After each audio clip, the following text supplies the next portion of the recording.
Gaya hidup dan kondisi keuangan dua hal yang berbeda, namun memiliki keterikatan yang serupa. Mengapa begitu? Sebab gaya hidup nantinya akan mempengaruhi bagaimana kondisi keuangan seseorang.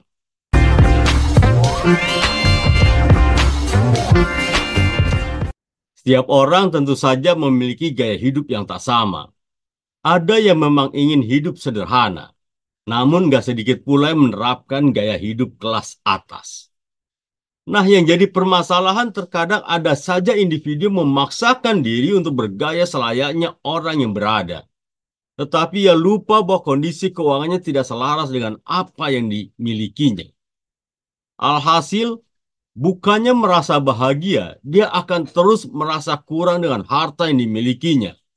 Terlebih jika sesuatu yang diinginkan belum tercapai. Lantas dari sekian banyak gaya hidup yang tergambar jelas dalam kehidupan, apa saja sih beberapa di antaranya yang bikin boros? Panduan tips finansial ini dikutip dari tips keuangan The Ramsey, seorang ahli finansial Amerika yang disebut berhasil membantu ribuan orang berhasil keluar dari kemiskinan. Berikut 11 pemborosan yang tak disadari yang membuat kaum ekonomi pas-pasan menjadi semakin terpuruk pada kehidupan yang semakin melarat. 1. Belanja impulsif. Kebiasaan belanja yang gila-gilaan tidak mempedulikan dan tidak bisa membedakan mana keinginan dan mana kebutuhan akan membuat hidup terjebak pada kemiskinan. Jika kamu belanja dan tidak sanggup membayar 100% lunas, berarti kamu tidak bisa membeli barang tersebut. Jika hari ini kamu masih belanja kebutuhan sederhana seperti pakaian, tas, kopi, menggunakan kartu kredit, pay letter, pinjol, kebiasaan itu akan menjebakmu dan akan membuat hidupmu sengsara di kemudian hari. Beda cerita jika menggunakan transaksi tunai, yang tentu saja bisa membuat kita menahan diri untuk membeli sesuatu karena keterbatasan uang yang dimiliki. 2. Utang dengan kartu kredit. Sebelum kamu mengantongi kartu kredit, coba hitung terlebih dahulu berapa penghasilanmu per bulan dan uang yang wajib keluar. Jika ketika ditotalkan penghasilanmu masih pas-pasan untuk membiayai hidup, maka jangan gunakan kartu kredit. Kartu kredit akan menjebakmu pada kehidupan boros. Seharusnya dari uang pas-pasan kamu bisa sedikit menabung, kini malah harus membayar cicilan utang belum lagi bunga-bunganya. Menggunakan kartu kredit untuk sesuatu yang sifatnya penting dan dibutuhkan tentu sah-sah saja. Tapi, apa jadinya jika kamu memakai kartu kredit secara terus-menerus? Jawabannya pasti kamu sudah tahu. Ya, penggunaan kartu kredit dalam jangka panjang, terutama untuk transaksi sehari-hari, bukanlah pilihan yang tepat. 3. Selalu menggunakan ojek online. Tanpa sadar menggunakan ojek online terutama untuk aktivitas sehari-hari akan membuat keuangan kamu kian menipis. Apalagi jika digunakan di kota besar seperti Jakarta, yang mana terkadang tarifnya lumayan menguras kantong saat kemacetan terjadi. Memang di saat situasi darurat, ojek online jadi satu-satunya alternatif yang tepat. Namun beda halnya kalau layanan ini kamu gunakan untuk aktivitas sehari-hari. Sebaiknya gunakan saja kendaraan pribadi atau kalau ingin lebih hemat gunakan transportasi umum sebab biayanya lebih terjangkau. 4. Selalu membeli makanan secara online atau makan di luar. Tak sempat memasak atau justru malas masak, kurang-kurangin deh sikap yang seperti itu. Pasalnya saat kita malas, satu-satunya solusi yang dipilih pasti dengan memesan makanan secara online atau makan di luar. Memang sih memesan makanan via online jauh lebih praktis. Tapi jika dilakukan rutin justru menjadi gaya hidup yang bikin boros. Pergunakan uang untuk memasak sendiri. Karena bisa jadi sekali kamu makan di luar atau membeli online, telah bisa membayar makan kamu satu hari di rumah jika memasak sendiri. 5. Malas membawa bekal makan siang. Hampir serupa dengan poin sebelumnya di mana salah satu gaya hidup yang bikin boros dan sumber pundi-pundi rupiah menipis ialah malas atau enggan membawa bekal makan siang. Kondisi seperti ini biasanya dialami oleh pekerja kantoran. Mereka malas membawa makanan siang dari rumah, umumnya akan membeli secara online atau di tempat yang jaraknya dekat dengan kantor. Namun makanan yang dijual dekat dengan kantor rata-rata dipatok harga cukup tinggi. Jika biasanya kamu makan menikmati seporsi nasi, sayur, lauk, serta ayam hanya sekitar 15.000, mungkin kalau di tempat makan dekat kantor bisa 20 sampai 25.000 ke atas harganya. Bayangkan saja, apabila sehari-hari kamu harus mengeluarkan 25.000 dan itu pun belum termasuk uang jajan saat waktu istirahat sore tiba. Bisa jadi dalam satu hari kamu akan mengeluarkan sebesar 50.000. Coba dihitung untuk perkiraan sebulan. Pasti akan mencapai jutaan. 6. Terlalu sering nongkrong. Kepopuleran nongkrong di restoran atau coffee shop yang punya dekor ciamik biasanya akan membuat masyarakat kepingin mencobanya dan upload ke medsos. Sekali dua kali mungkin tak masalah.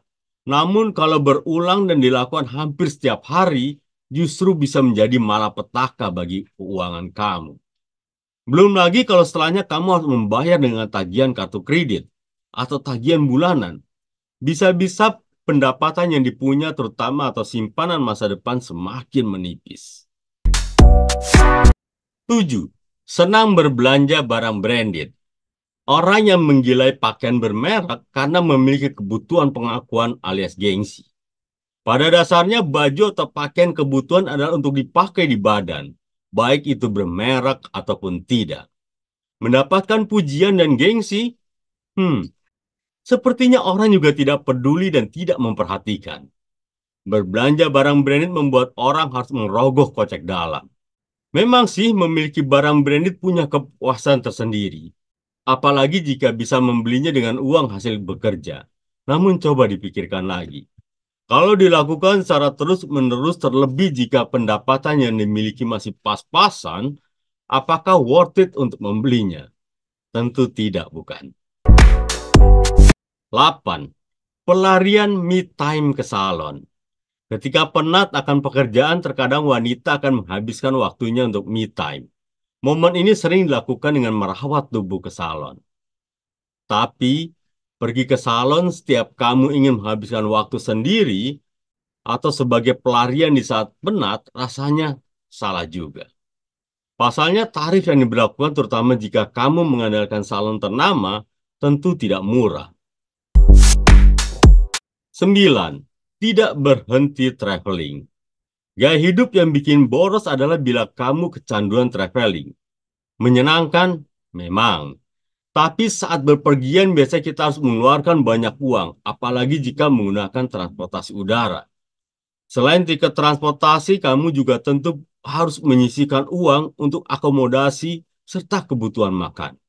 Nah, jadi ada baiknya traveling dilakukan saat kamu memang sudah menyiapkan dananya, sekaligus di saat kamu benar-benar membutuhkannya saja. 10. Membership tidak terpakai. Banyak di antara pekerja dengan gaji pas-pasan memiliki membership, bahkan seperti membership gym. Jika membership itu digunakan, maka bermanfaat untuk membuat tubuh menjadi lebih sehat. Namun yang terjadi sering mengantongi membership, namun tidak digunakan. Padahal untuk mendapatkan kartu member sebelumnya harus mengeluarkan uang, dan kartu itu akan sia-sia jika tidak digunakan. 11. Gadget baru. Sering menggonta-ganti gadget yang padahal gadget seperti smartphone, laptop, atau MacBook yang kita gunakan masih baik-baik saja. Hanya karena ingin spek yang lebih tinggi, kamera yang lebih bagus, yang lebih jelas, hal itu tidak akan pernah ada habisnya. 12. Terlambat bayar cicilan. Nah guys, akibat gaya hidup boros akhirnya tagihan kartu kredit, pay later, pinjol makin membengkak. Jangan gali lubang, tutup lubang. Maka ketika gajian atau kamu mendapat uang besar, misalnya THR, prioritaskan terlebih dahulu membayar cicilan agar kamu tidak menanggung denda bunga pada akhirnya.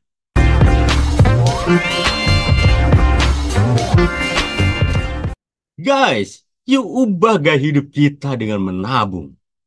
Itu tadi beberapa contoh mengenai gaya hidup yang bikin boros dan tak seharusnya diikuti, terutama untuk jangka panjang. Selain mengubah gaya hidup menyesuaikan dengan kemampuan finansial kita, ada baiknya pula untuk mulai investasi seperti menabung. Anda harus disiplin menyisihkan pendapatan untuk ditabung. Tentunya tujuan akhirnya adalah menggunakan uang yang sudah dikumpulkan untuk investasi. Cobalah dengan cara yang sederhana, contohnya menyisihkan 100.000 per minggu. Bila berhasil, usahakan naikkan nominal pada bulan berikutnya. Bila sudah terbiasa, silakan gunakan uang yang sudah terkumpul untuk investasi yang lebih sederhana. Minim resiko seperti investasi reksadana atau membeli emas. Bagaimana pendapat Anda? Apakah masih ada gaya hidup yang tidak kita sadari telah membuat keuangan kita menjadi boros? Dan bagaimana Anda bisa tetap eksis sampai sekarang? Tulis komentar Anda di bawah, supaya kita bersama-sama bisa menikmati setiap kisah kehidupan. Semoga video ini bermanfaat. Jangan lupa klik like and subscribe. Sampai jumpa di next video.